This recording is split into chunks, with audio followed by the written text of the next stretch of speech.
Over the last few days, people have been asking me what on earth's happening with Brexit. Over the last few days, people have been asking me how much longer this Brexit shower of is going to go on.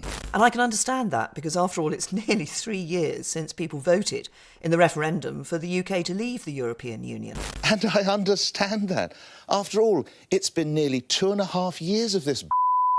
Well, where we're at is that the government negotiated a deal with the EU, and my preference was for that deal to be passed by Parliament, and we could leave with the EU on that basis. Well, where we're at is people simply no longer give a flying and right now I can't see that mood changing. The good people of Newport West were asked to vote at a by-election last week, and the turnout was at an historical low. Clearly they'd rather have root canal treatment without anaesthetic than actually cast a bloody vote. Truthfully, who can blame them? This will mean compromise on both sides. If we politicians stop about and actually get something done, you lot will have to start voting again. That's why, for me, Brexit will always mean utter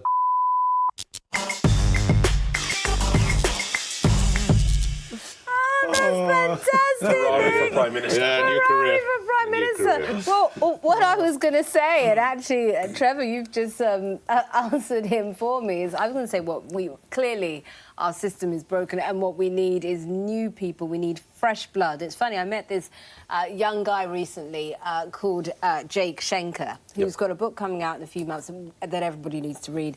And what he talks about is the fact that we've got to a place for the first time where our so-called experts, the people that we rely on, actually don't have answers.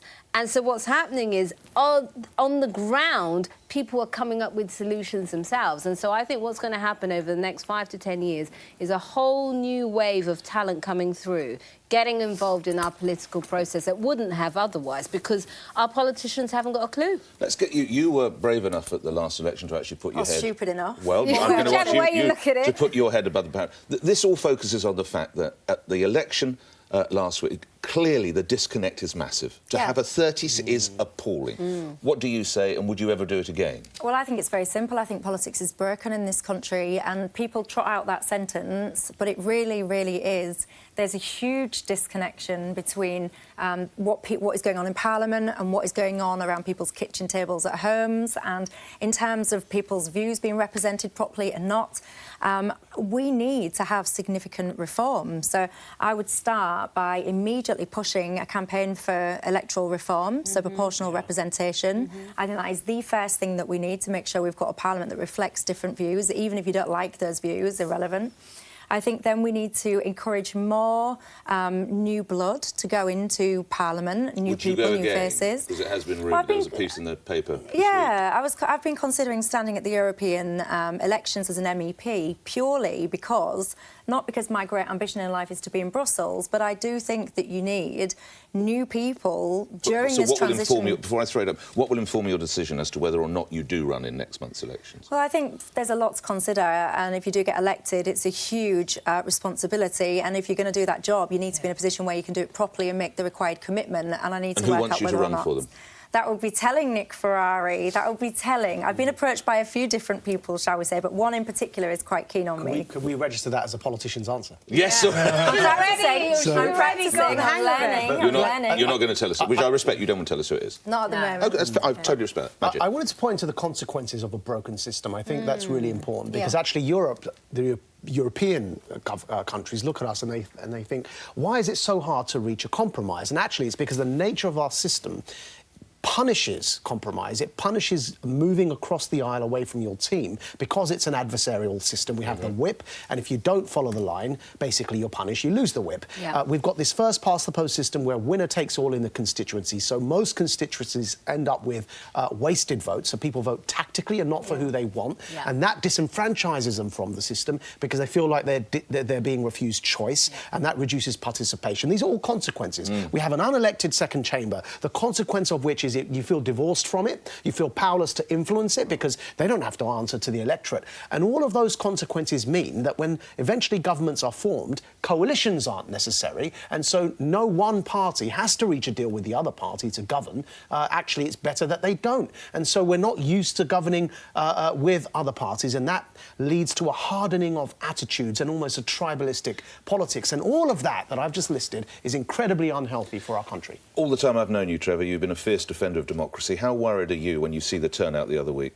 I'm massively worried about it, but I attribute the problem to something a bit different.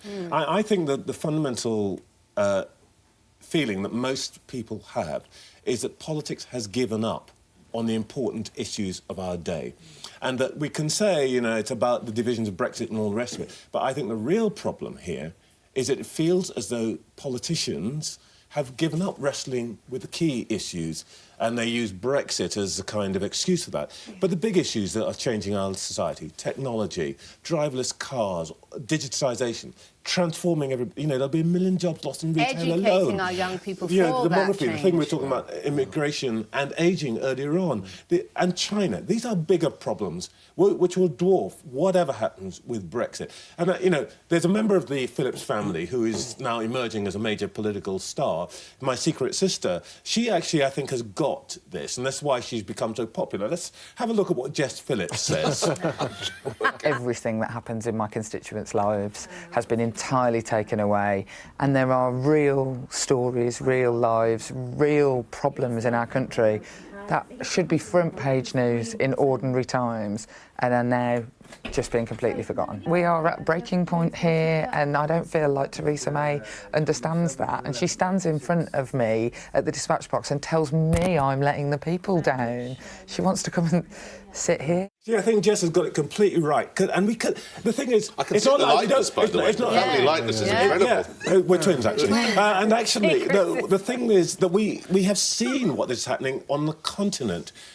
People have lost faith in conventional politics, and as a consequence, there are anti-immigrant parties who've got the single answer, single club, either in government, in opposition, in the following countries: France, Germany, Italy, Netherlands, Sweden, Denmark, Hungary. And that's a club that we're about to join, not because we are taking one way or another on Brexit, but because politics appears to have given up. Or it's a club we're about to leave if we leave the European Union, is another way of looking at it. The only thing I would add, the thing that definitely still heartens me and makes me excited about the process is, yes, we do have a depressed vote because our system is broken, but what we do have as well is energised activists. So we have people that are getting involved that would never have gotten involved before, and I think a really good example of this is somebody like an AOC in America, who 2 years ago was a barmaid. Now she's a member of Congress, and I think we're going to start seeing more and more characters like that in Britain as well, because we know we cannot rely on the old, tried and tested type of person that we thought should be leading. Which speaks again. I'm going to try again. That is true. That is true, June. But be careful, because you could also say that about Tommy Robinson.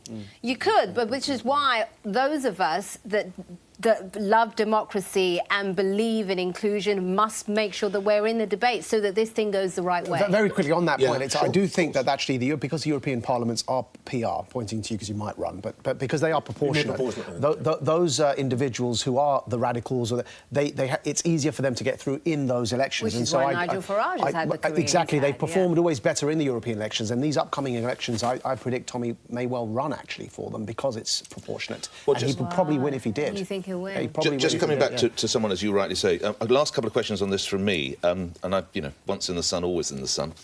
The person who might be talking to you about running, does he have the same initials? I'm practicing Does he have the same initials as I do? Does he happen to work for the same radio station? Does he also talk to you and I? Right. Is that Mr. Farage? Well, I know the name. Yeah, I would like there to be a situation where there is a bona fide party that's just a decent party that is pro-Brexit, that is not extreme in either way. What I would love to see is a pro-enterprise party that's pro-caring for those that need it, that's pro-Brexit and implementing Brexit properly.